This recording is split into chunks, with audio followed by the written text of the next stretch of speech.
Hi, this is Joseph Tan from goodmonday.com. A lot of organizations think that in order to create the work culture which is desired, what is needed is that we must define core values. Coming up with a set of core values will certainly help us achieve the culture we seek. Sounds right, but if you explore a little bit deeper, it actually requires a little bit more than just core values alone. Allow me to give an analogy.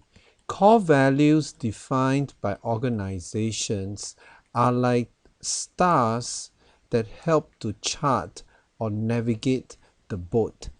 The boat itself is the organization culture. It is the organization culture is what holds the people and the employees together. So the stars itself gives a sense of direction for the organization. The question that remains is that what keeps the people in the boat? What keeps them engaged so that they do not jump ship and go somewhere else?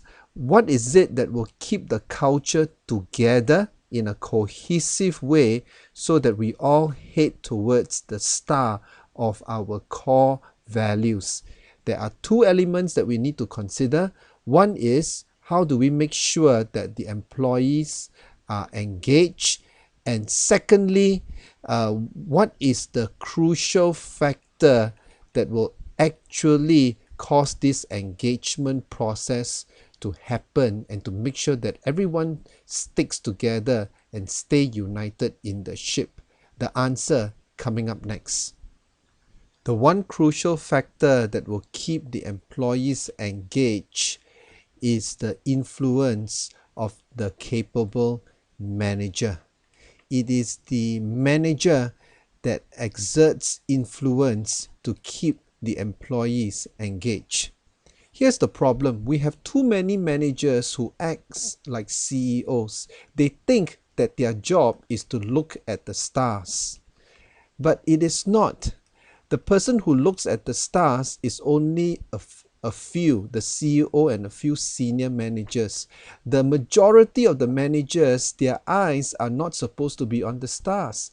Their eye is supposed to be on the people, creating engagement processes to make sure that they stay in the ship. The fallacy is this: most managers spend so much time looking at the stars, they don't know what is happening with the crew, and that is disastrous.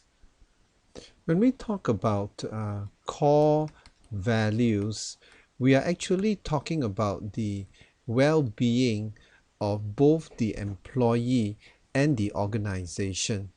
Now, new research from Gallup have shown that employee engagement has even a greater effect on well-being than vacation and flexible policies. So here's the bottom line. If we want to impact organizational culture, it's going to take more than just defining core values. We need to roll up our sleeve and ask the question, what is it that will take to increase the rate of employee engagement? Or a more simple basic question, what is employee engagement in the first place? Here are a few questions to check on the engagement status of employees in your organization.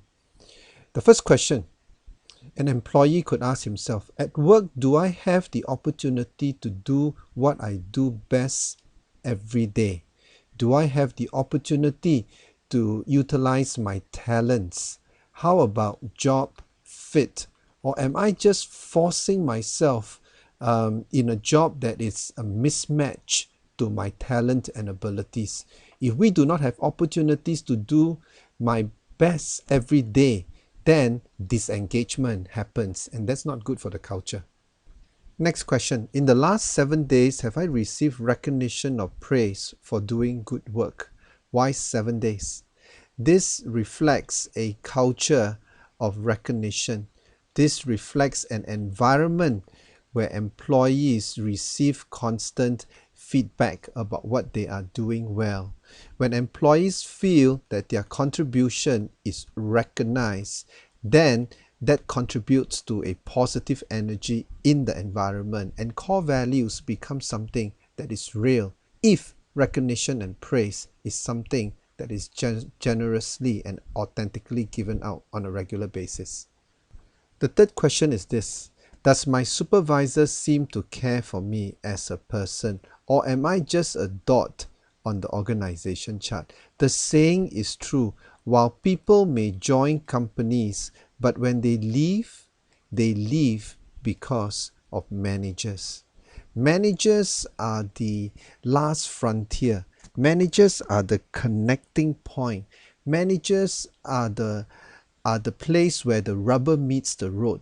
Managers, they are the last mile connection. Sometimes the policies might be negative. Sometimes even the environment itself might not be too positive. But if I have an understanding manager, it makes a whole lot of difference. But if my supervisor doesn't seem to care for me as a person, then my last hope for staying on in the company, it's gone, and I effectively become disengaged and disenchanted. So, is defining core values all that it takes to create the culture we desire? Well, it is a good first step, but the basis for consistency, the basis for which we continually meet the high standards of the core values, depends on a commitment towards employee engagement. It is how we stay engaged with our employees on a day-to-day basis, and this requires a focus on having the right managers in place. Having the right managers in place is so important. Managers that will stay engaged with the employees. Managers who would pay more attention to the condition of the ship than always staring at the stars. These are the type of managers that will increase engagement. And when engagement is increased, productivity, performance is achieved, and we will have the culture that we desire. Think about it. This is Joseph Tan here from goodmonday.com. Thanks for watching.